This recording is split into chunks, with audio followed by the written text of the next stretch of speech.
മക്കളെ beautiful voice ആണ്, നല്ല ശബ്ദം, ബ്യൂട്ടിഫുൾ വോയിസ് ആണ് കേട്ടോ. അപ്പൊ ഡീറ്റെയിൽസ് പറയൂ. മ്യൂസിക് എനിക്ക് അറിഞ്ഞൂടാ. അപ്പം എഴുതിയത് അറിഞ്ഞൂടാ. Singer Yesudas sir. ഇത് ആരുടെ റൗണ്ടാ ഇത്? MS ബാബുരാജിന്റെ. അപ്പൊ അതിന്റെ മ്യൂസിക് MS ബാബുക്കല്ലേ?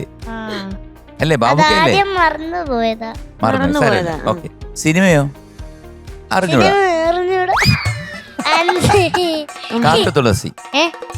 കാട്ടുതുളസി. കാട്ടുതുളസിയാ? നിങ്ങൾ എന്നാ നീ പറയണേ? ഒന്ന് പോയേന്ന്.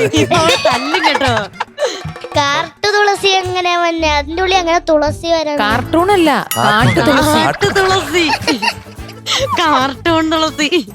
മക്കളെ കാട്ടുതുളസി, മ്യൂസിക് ബാബുക്ക, അതായത് MS ബാബുരാജ്.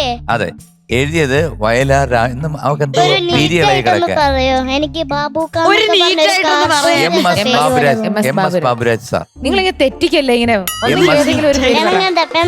തല്ലെടുത്തൊക്കെ മാറ്റി. MS Baburaj sir. ഓക്കെ. എന്താ പിന്നീട് പാടിയത് ദാസേട്ടൻ. ഓക്കെ. വർഷം 1965.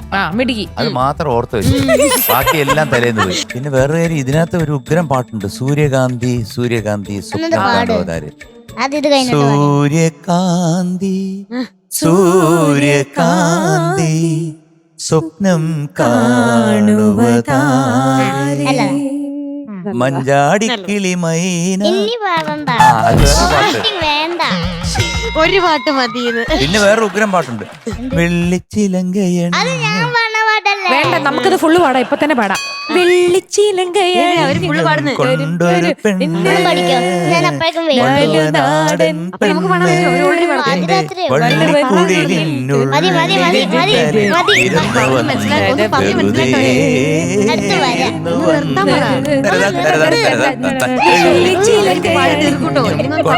പോയനെ പെണ്ണ് അത് പോയനെ എന്റെ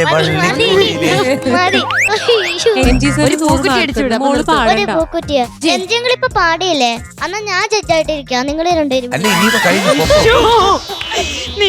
ഇങ്ങോട്ട് അല്ല അതന്നെ ഞാൻ പാടിക്കഴിഞ്ഞു. ഇനി വേറെ പാട്ട് വാ, വേറെ പാട്ട്. അത് ഇത്തിരിയല്ലേ പാടിയ? എന്നെ പാടിക്കാൻ സമ്മതിച്ചില്ലല്ലോ. നിർത്ത് നിർത്ത് നിർത്തുന്ന പറഞ്ഞ് നിർത്തി. നിർത്തിയില്ലല്ലോ, അതോടെ വരുന്നു. ഞാൻ അവിടെ ഇരിക്കാം സുഖമായിട്ട്. നല്ല സുഖം കേട്ടോ, നല്ല ഫ്ലവേഴ്സ് ഒരുക്കുന്ന കാഴ്ച വസന്തം യൂട്യൂബിൽ പ്രേക്ഷകർക്ക് ലൈവായി കാണാം. ഫ്ലവേഴ്സ് കോമഡിയിൽ ജോയിൻ ചെയ്യൂ, ആസ്വദിക്കൂ.